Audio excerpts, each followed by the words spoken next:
Embracing low moments during change. This is the hardest part of any transitional point in your life. They are the most still yet most monumental moments, and they feel like your life is falling apart. And in many ways it is. Lately I've been feeling the after effects of the constant change that's been going on in my life. Now that the initial shock is over, I find myself feeling this dread that comes with the unknown of a new life that I was kind of forced into. I've avoided these feelings long enough, and now I want to try and embrace them for once.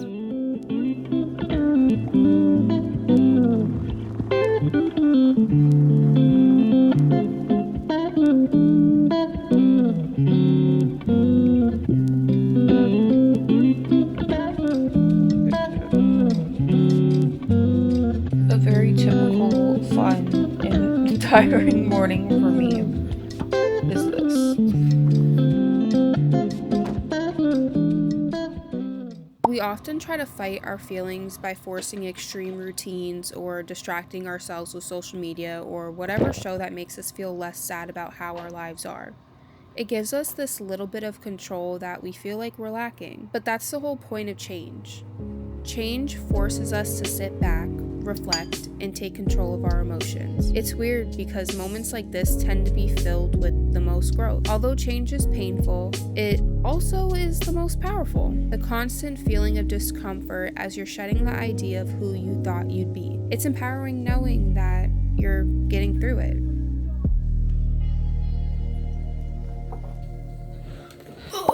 Not what this week is about. I don't want to go to work. Most valuable thing for my content creation journey. Last year, it allowed me to travel to over 8 countries, allowed me to make more money than I have ever made. Oh, I'm so tired. Find my book about it. Be bad. Mess with your sister. So I'm at week 7. The weirdest thing about this book is the fact that there's moments where you'll literally be sitting down, about to crash out, freaking out about one specific thing, and then the next week, the whole chapter is based off of that one topic.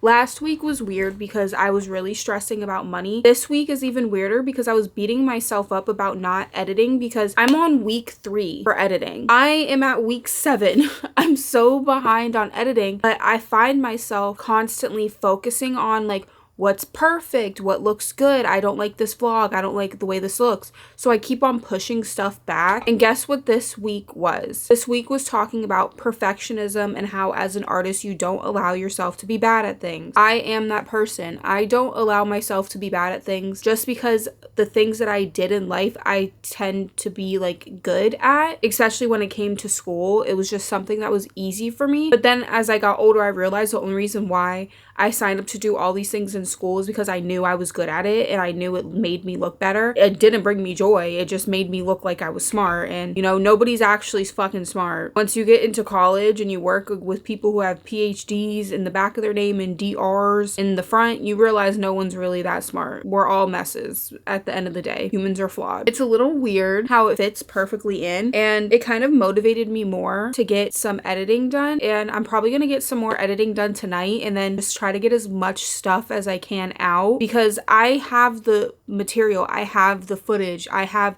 scripts written. It's just I'm not posting it because I'm so afraid of it not getting views and nobody seeing it. But is that what art is about? I don't think that's what art is about. Food for that. I'm gonna go to work.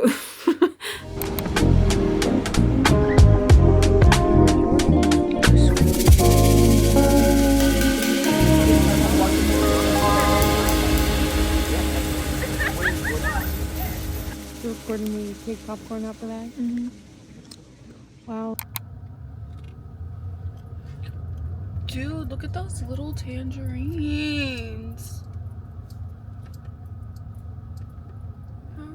I saw this quote recently that said, "The fig tree is not rotting, it's rooting." I could kind of see it. When you hear these stories of artists right before their I made it moment, it's always right after they go through this drastic period of change. When you're going through these points, it feels like everything is falling apart because a part of you is dying, but the old you is dying, and it's doing that to make room for the new you. New beginnings, new relationships, and new joys. So yeah, I'm not gonna lie. Lately, I've been feeling like my world's been falling apart. I can't recognize myself and I can't recognize the life I'm currently living. But maybe there's a reason for that. My life isn't falling apart. In fact, it's quite the opposite. It's just the beginning. I'm not rotting, I'm rooting.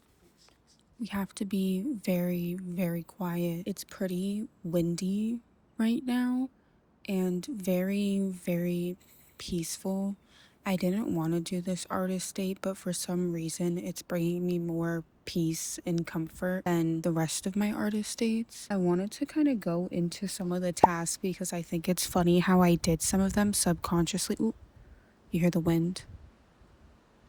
Like, isn't nature just so beautiful? But one of the things that I did that was actually one of the tasks was to take yourself to a sacred place, a silent place that would bring you solitude. And it's so funny how for this artist date, I was just gonna go to the park and I was like, you know what? Let me just go somewhere that I haven't been in a while. Let me go to this forest that we have randomly built in here with a path, just sit amongst the trees. And it's so weird because it randomly popped in my head and I didn't even read any of the tasks for this week. And then buy yourself like one thing or one wonderful thing, something that's comforting and self-loving. And this week, it's funny, I actually bought a huge bouquet of flowers from Trader Joe's, which I usually never get the big one, but I was like, you know what, this is a really pretty bouquet of flowers and I deserve to get nice things and nice flowers, so I ended up splurging and buying that. And then it said another task that I wanted to do was to name my 5 films because this week is very film heavy. I went to see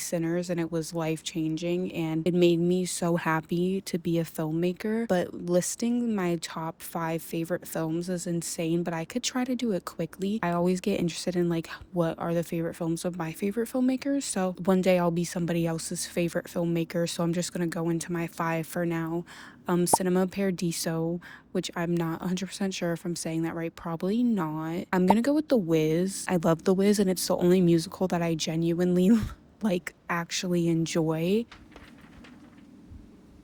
The wind is crazy over here. Honestly, it might be crazy, but I'm gonna go with The Piano Lesson. That's a more recent film that I've been enjoying. I really liked, oh my god, this is an A24 film and it went into grief. I forgot the film, but I'll just put it.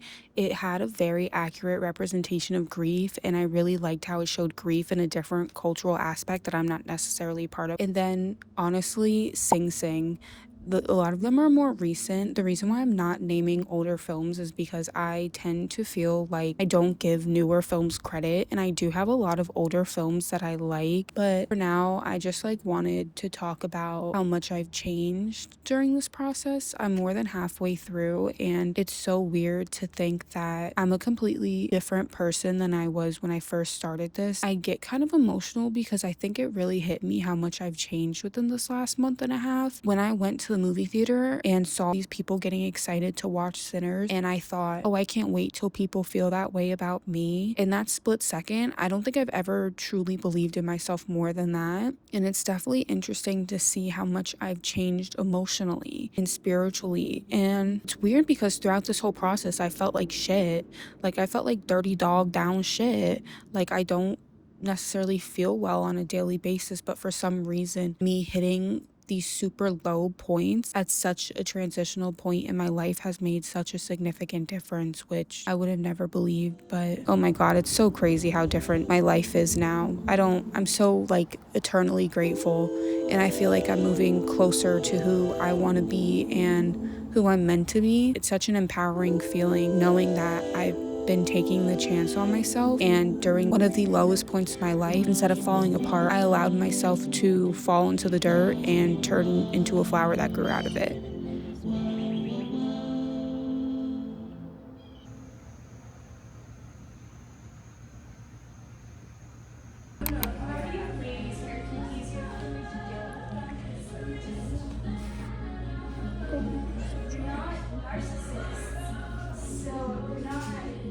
So I got my hair done, and I'm gonna be honest with y'all, I don't like it. I don't really like it at all. It doesn't look bad, it's just not my favorite, and it's not what I wanted or expected. So I'm kind of like not in the best mood, so I decided I'm gonna take myself on my solo date now and go to the art museum that's like 30 minutes out and just see if going there will help with my mood. I don't know, this may seem weird, but after like driving here, I drove past a movie theater and they actually have a time that's like 30 minutes from now to watch Sinners again, and I high-key want to. And I don't know, I feel like I'm gonna heal a part of myself going, because I've always wanted to go to like an iPic movie theater and get like dinner and drinks and like sit and watch a movie. I don't know, I think I might do it. I have no clue. We'll see.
Not accessible to the public, with separate entrances and minimal security. Vehicles can drive onto the tarmac right to the plane. Ugh.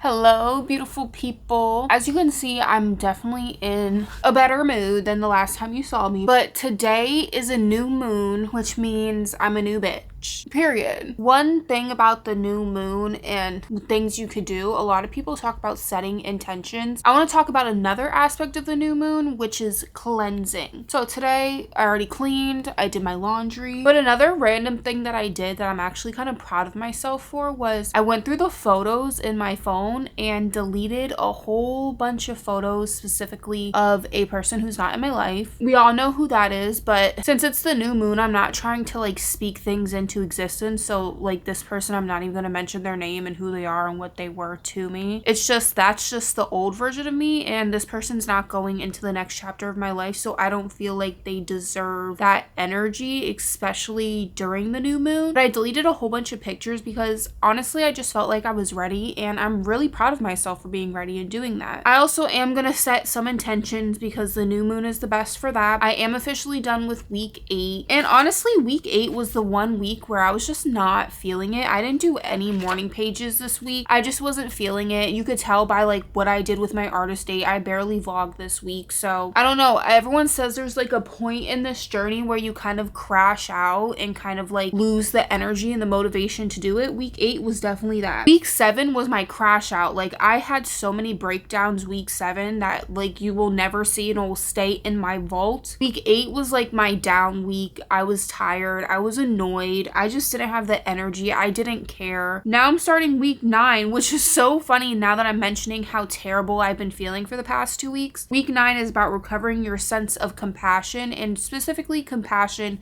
towards yourself for not getting things done. That is me right now. So yeah, hopefully the next couple weeks will be a little bit better. I'm kind of hopeful because it's a new moon and I'm just starting the new moon with great energy. I'm excited for the future. What can I say? I feel like now that I'm out of the crash out point, or at least like the really down point in this journey, it's only up from here. That's it for my TED Talk. Goodbye. Also, I don't want to hear nothing about me wearing this nightgown in almost every single one of my videos. It's the only cute pajama set that I have. I wear baggy, stained, old, crusty t-shirts and underwear to bed. I'm trying to look cute for y'all. Leave me alone.